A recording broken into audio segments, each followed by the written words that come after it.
Call. I like your hand better than mine. Kings are good. Oh, my mind is telling me to fold.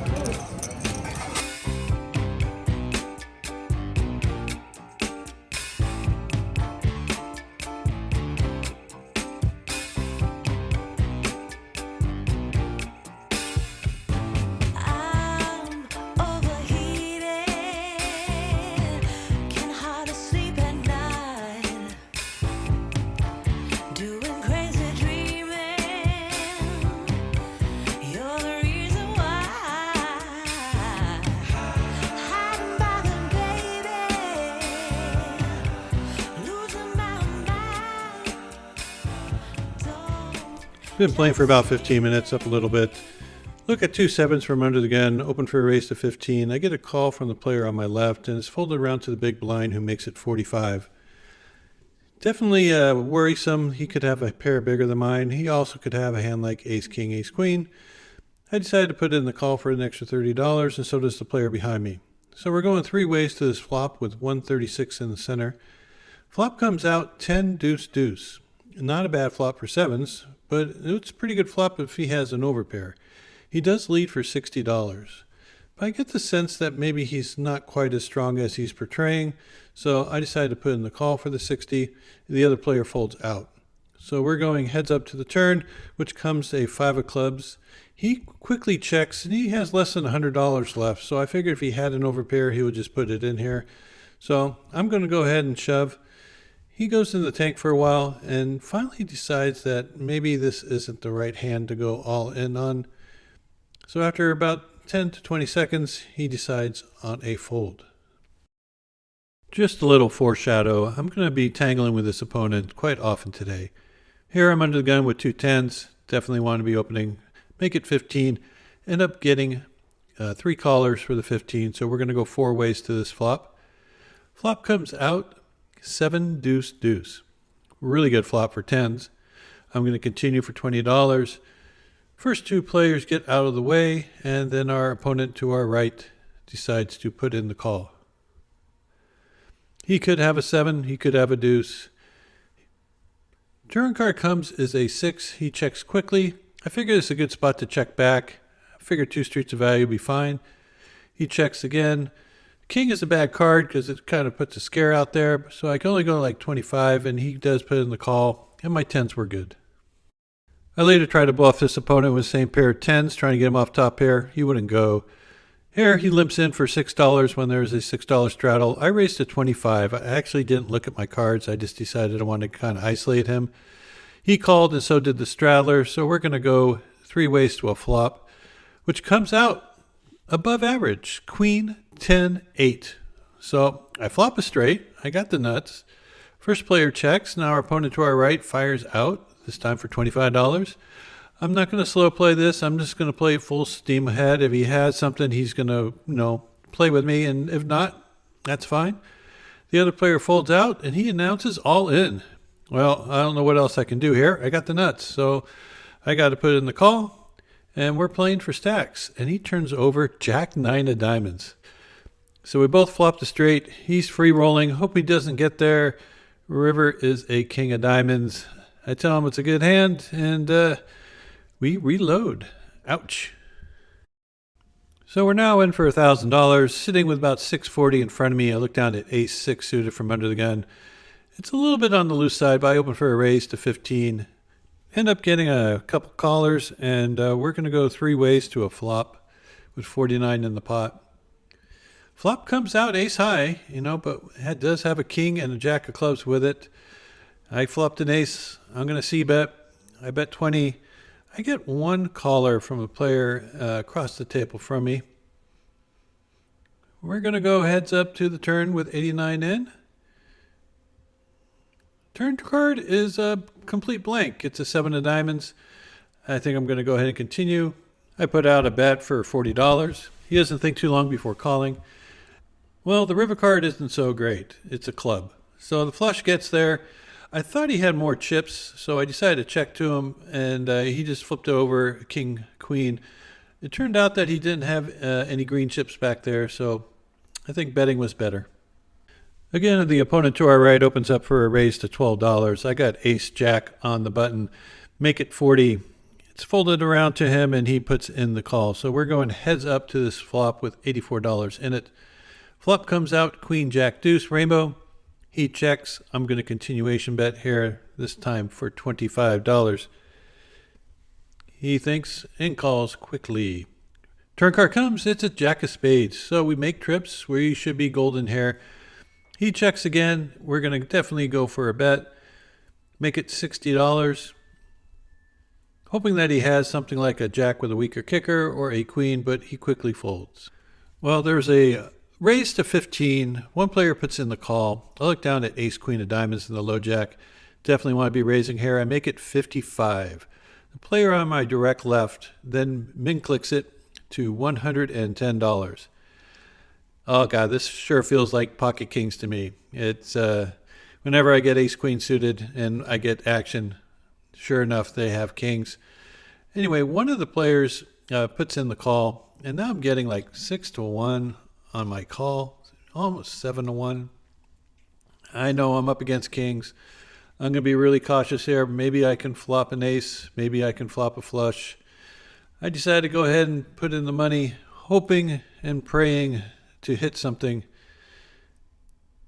Anyway, pretty good sized pot, $350 in there. See if we can pull an ace out of our hat, and it comes out jack 5-7. I check, he announces all in, I fold and tell him that kings were good. Sure enough, he ends up winning this pot for $350, and yeah, we're going back in the wrong direction again. Well, as you can see by my score up top, I'm down $670. Things are not going well. Trying to change my luck a little bit. We have one limper come in. I raise to 15 with 9-8 suited. Get a caller from the button. And the big blind wakes up with a raise to $45. 9-8 suited. My stack isn't probably deep enough to do this, but I'm going to go ahead and put in the call. If I get a good flop and he has an overpair, I'm going to double through him. So the other player folds out, and we're going to be heads up with $109 in the pot. Looking for something favorable, and we get queen 10-6 rainbow. There's no hearts out there, so no backdoor flush draw, but we do have a double gutter. The jack might be a little dirty, though. He might have a hand like ace king, so I am aware of that. I still decided it's worth putting in a call. He bet 45. I quickly call. Turn card comes as another queen. This is a really interesting card because if he has an overpair, he might want a pot control here. If he has like a hand like ace king or maybe even ace jack, that's not going to be a good card for him because now his overcards are bad and he doesn't know whether he's even drawing live. That does hit my range, and I'm going to go ahead and take a stab at it with this, hoping that he believes me. Anyway, he thinks for a while and decides to let it go, and happy to win this with 9 high. There were 2 limpers for $3. The player to my right raises on the button for 15. I call with 2 sevens from the small blind, and so do the other players. So we go 4 ways to a flop with 63 in it, and flop comes out beautiful. King 7-6 with 2 clubs. I check it, the button bets, hoping that he has a king. I decide just to call his $25 bet. It's a little risky, letting someone get a flush draw out there. The other player also puts in the call. So we're 3 ways to this turn of a king of hearts, which is the perfect card. Now, my reads have been dead on all day long, so I think the player on the button definitely has a king here. And I'm thinking, well, I might be able to get a lot of action from him if I put in a raise here. But also the other player in there, I'm almost positive he has a flush draw.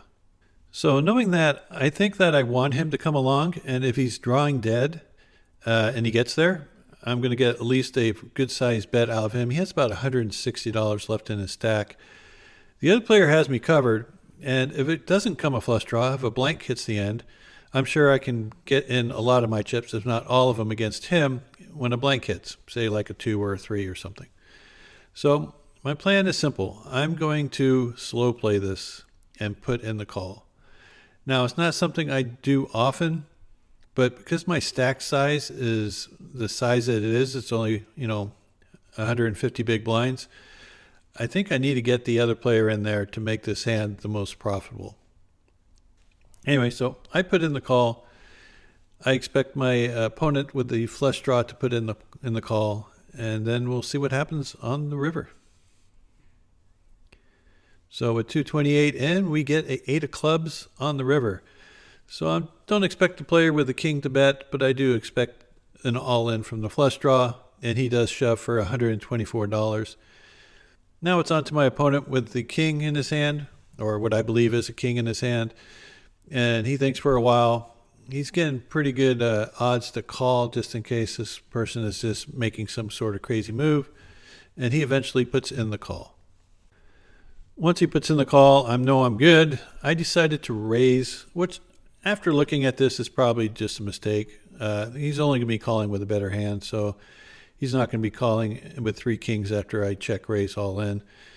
Anyway, I show my pair of 7s. The other player mucks his hand, kind of complains about his bad luck.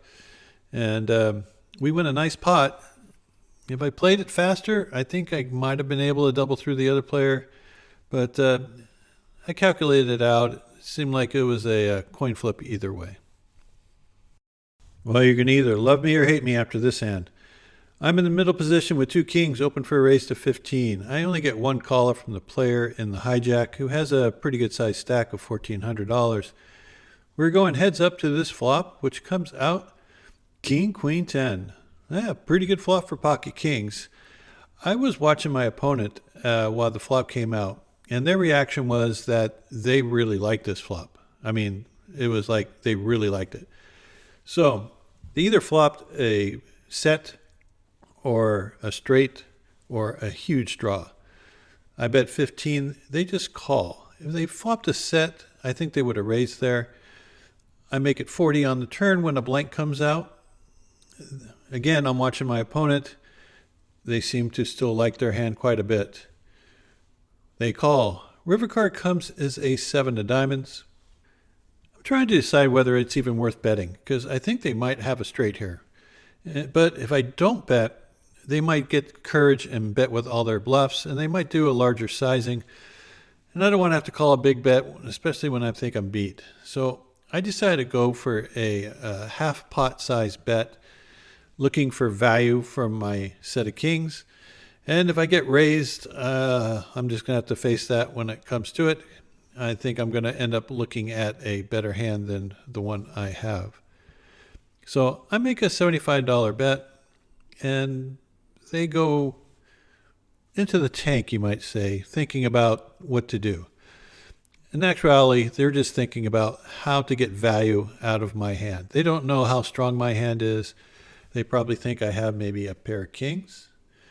And therefore, they put in a raise to $200, $125 more than my original bet. And I'm thinking to myself, man, could I be like Doug Polk?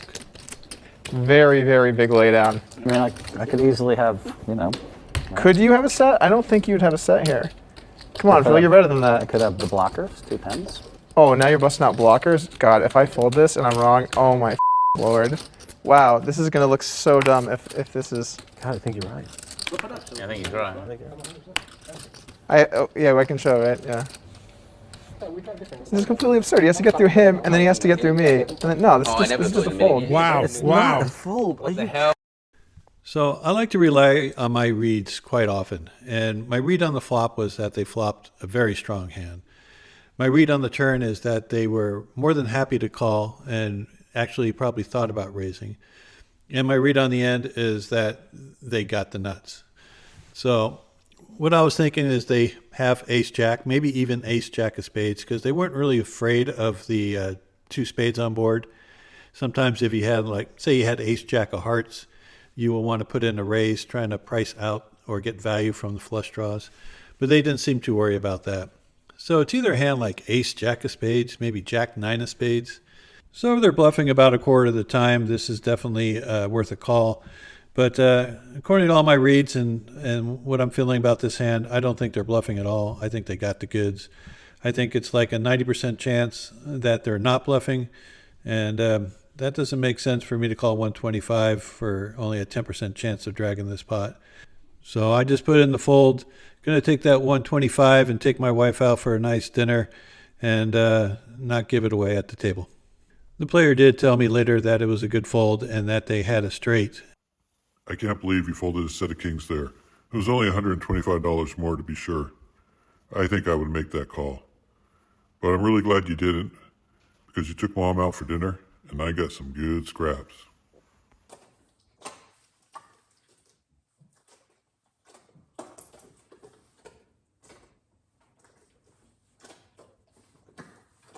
All right, that's all there is. It's empty. I did play for another 20 minutes or so, but nothing else really occurred.